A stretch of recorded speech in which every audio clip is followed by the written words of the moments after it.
Hey guys, what's going on? Hope everybody's having a good day out there today. Welcome back to another edition of Intuitive Angling. We're back here in the familiar surroundings of the old tackle room. Going to give you guys some good tips and information on fishing wing topwater baits. These things have been around for 50 years. Very situational, super in certain situations. So I'm going to give you guys some good juice on information on when and how to fish those. Real quick, before we get started here, just a couple different things. I'd like to invite everybody to please hit that subscribe button. We got a big giveaway when we hit 90,000 subscribers. I think it looks like we may hit that over the next couple days. So all you got to do is to be subscribed to win to that. And also, anyone out there interested in becoming a channel member, that's a great way to support the channel. All you have to do is go to the About section of my YouTube channel, of my homepage, click on Intuitive Memberships, and that'll give you the information there. Much appreciate that. Channel memberships, you get like extra videos every week that aren't seen by the public, and access to my email address for your fishing questions. Much appreciated. Okay guys, wing topwaters. Like this is the Megabass iWing 135, but I've been using wing topwaters forever. Back in the late 1970s, I was using that Head Crazy Crawler. I talked about the Crazy Crawler a little bit in a video last year, but that Crazy Crawler, it showed me how productive a wing topwater was. I sort of like transitioned from a jitterbug into the Crazy Crawler.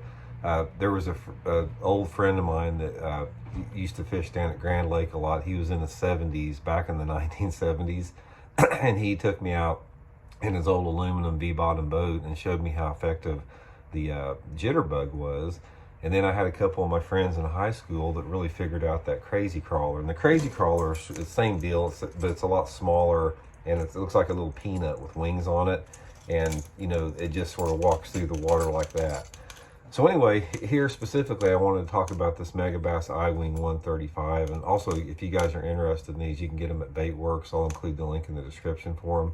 But the wing topwater, guys, is one category of topwaters that simply don't get fished much. They don't get fished a lot because they're odd looking. There hasn't been any major tournament successes to point them in that direction. But guys, I'm telling you right now, under certain situations, a wing topwater will outproduce any other topwater that I've seen. So we're going to talk about that a little bit. First of all, what is a wing topwater and what does it do? The wing topwater is designed to basically look like it's swimming through the water, and it just sort of just goes back and forth through the water, paddles like that, and it creates a unique wake behind it. It pushes water out on both sides and from behind, and then you can stop it, leave it in one position, and you can work at a variety of speeds. You can burn this thing through the water like a Whopper Plopper, or you can just go bloop, bloop, bloop, bloop. It's very versatile on how you can work it. Now, there's two different situations where I found that this works. The two times that I've really done good in topwater is if I'm fishing, the first one is if I'm fishing around flooded cover. Now, there's a springtime situation and a fall time.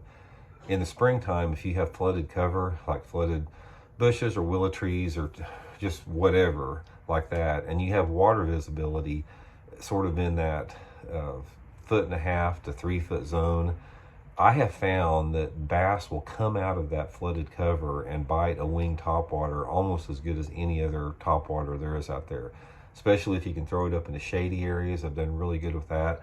But the reason I wanted to do this video now is my favorite time to fish the wing topwater is right now in the fall time of the year. Anytime that you have any type of a buzzbait or Whopper Plopper bite on your lake during the fall time of the year, this can be a really, really effective way to catch them. Simply because, what are you doing there? Just getting outside. Huh? I just woke up there. So, if you got any situation where you're catching them on the buzz or the Whopper Plopper, try the wing topwater.